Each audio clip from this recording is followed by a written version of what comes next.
the need to move money from place to place, the cost of doing so, the overhead, as you put it, makes me think, believe it or not, of Bitcoin, because some people have said, hey, Bitcoin is the answer to those problems. Are you a believer? Well, Bitcoin is exciting because it shows how cheap it can be. Bitcoin is better than currency in that you don't have to be physically in the same place. And, of course, for large transactions, currency can get pretty inconvenient.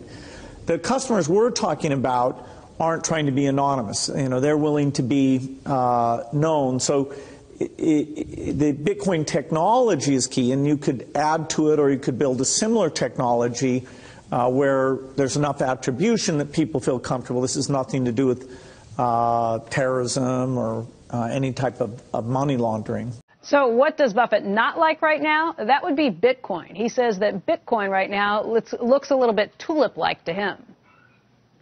It's not a currency. I mean, it does not meet the test of a currency.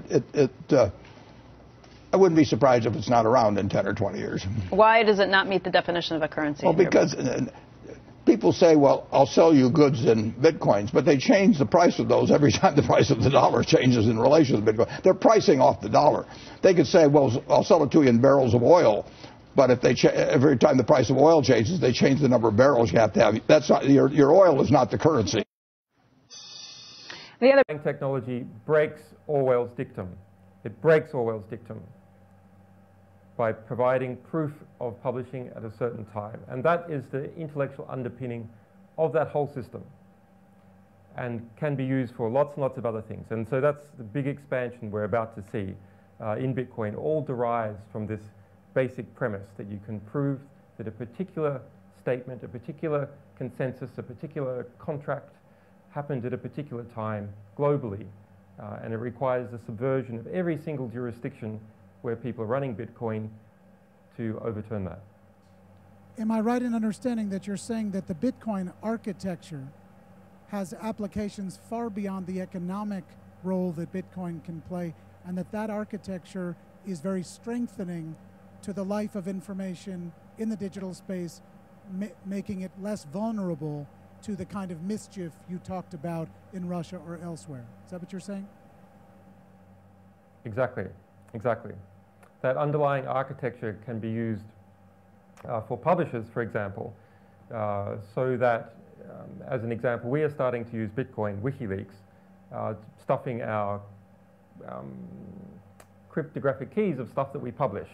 So we prove that we have published stuff at a particular time by stuffing it in Bitcoin, in the blockchain. And then if someone were to come and try and modify the material that we've published to take out particular parts, that would be detectable. Do you think Bitcoin will be disruptive in that way? I mean, now it's a speculative currency. Will it be something that will be what normal consumers will use and will disrupt the banking industry? My opinion of Bitcoin is that, I think Bitcoin is probably a good thing, but it's essentially, its main thing will be, I mean, this will probably get quoted here and there, but I think it's primarily going to be a means of doing illegal transactions. But that's not necessarily entirely bad. It's not, some things maybe shouldn't be illegal. But the combination of Silk Road and Bitcoin will save us? Well, it will be useful for legal and illegal transactions. Otherwise, it would have no value as a use for legal transactions, because you have to have a legal to illegal bridge. Yeah. I don't own any Bitcoin. In fact, one can pay for a tour on Virgin Galactic up to the moon with Bitcoin. I think the Winklevoss twins have said that they would do exactly that. You think this is a currency that's really going to work eventually? Well, I think it is working, and there will be other currencies like it that may be even better. But in the meantime, there's a big industry around Bitcoin. Mm-hmm. And people have made fortunes out of Bitcoin. Some people have lost money out of Bitcoin.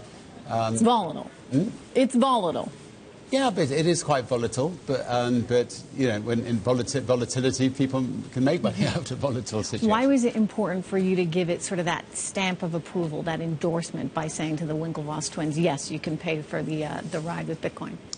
Because I'm not foolish. I mean, if people have got lots of Bitcoins and they want to go to space, I'd much rather they spent that money on our spaceship. Whether I keep it in Bitcoins is another matter. But I'd much rather they spent that money on a Virgin Galactic spaceship than on, you know, Elon will be sending people to space one day on Elon's spaceship. So we'll grab the money while it's there. Elon versus